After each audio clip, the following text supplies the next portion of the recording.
Hai, ini gue Daniel, tetangga kamu. Jadi hari ini nih, gue akan membuat sedikit pengakuan.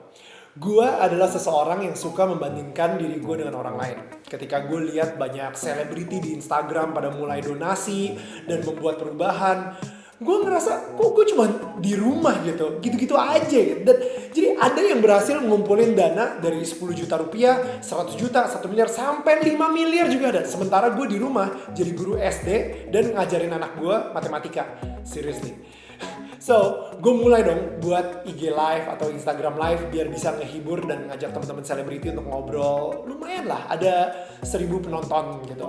Tapi ketika gue buka IG live temen gue, dia bisa mencapai lebih dari 70.000 penonton dan muncul kayak suara-suara yang membuat gue merasa gagal dalam hidup gue ini.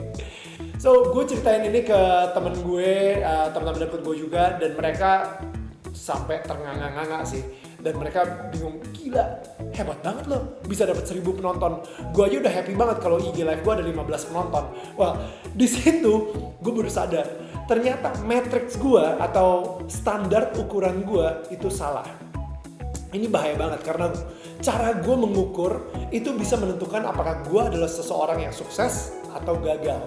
Jadi gue sempat baca buku The Subtle Art of Not Giving a Beep by Mark Manson, sebuah seni untuk bersikap bodoh amat. Ada sebuah cerita di chapter itu tentang seorang gitaris di tahun 1983 yang baru aja ditendang sama bandnya sendiri. Dia sudah bertahun-tahun sama mereka dan padahal nih ya, beberapa hari lagi mereka akan dikontrak sama salah satu label musik terbesar di Amerika. Si gitaris ini dibangunin aja gitu pagi-pagi. Habis itu disodorin tiket bis untuk dia pulang balik ke rumah dan gak pakai alasan, diskusi, atau drama, dia dipecat. Selama perjalanan dari LA ke New York, dia nyesel banget dan kesel, marah. Kenapa sampai dia kehilangan kesempatan untuk dikontrak oleh sebuah label musik? Nah, itu yang terjadi di otak dia.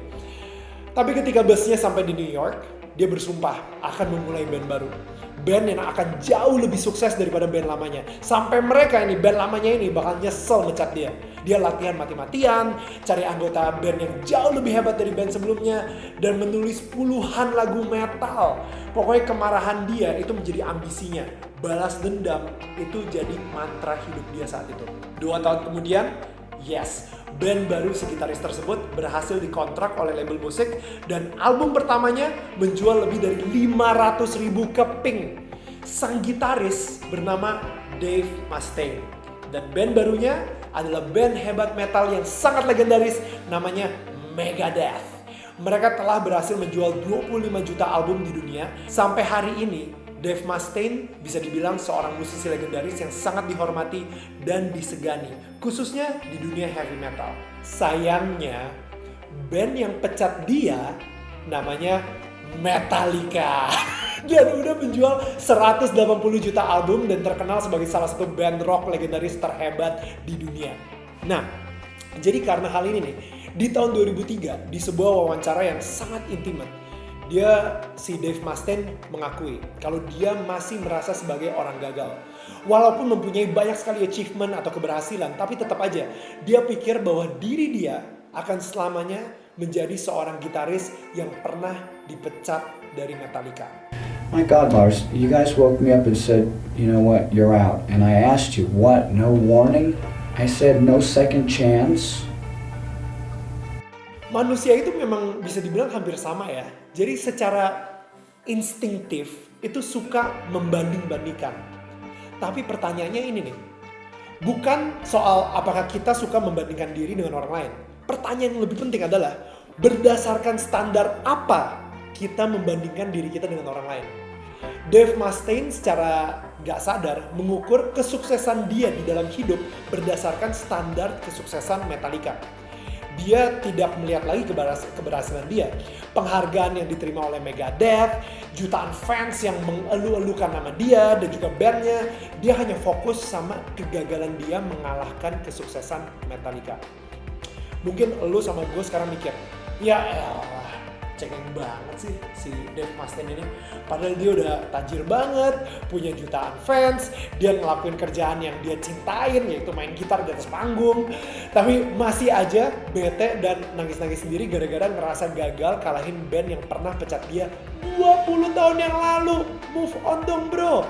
Tapi gue langsung sadar nih, gue juga kenapa ngerasa kayak orang gagal ketika orang-orang sekitar gue atau artis lain punya lebih banyak follower, lebih banyak likes, atau mungkin mereka lebih sering masuk media dibanding sama gue. Itu karena lu dan gue, kita punya standar ukuran yang berbeda dengan Dave Mustaine.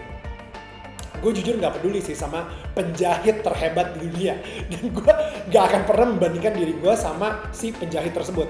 Tapi gue sering banget membandingkan diri gue sama presenter Indonesia lainnya, atau mungkin artis yang ada di lingkungan gue. Nah, gue terbebas akhirnya dari jebakan perbandingan ini dengan mengetahui sebuah kenyataan. Dan ini penting banget.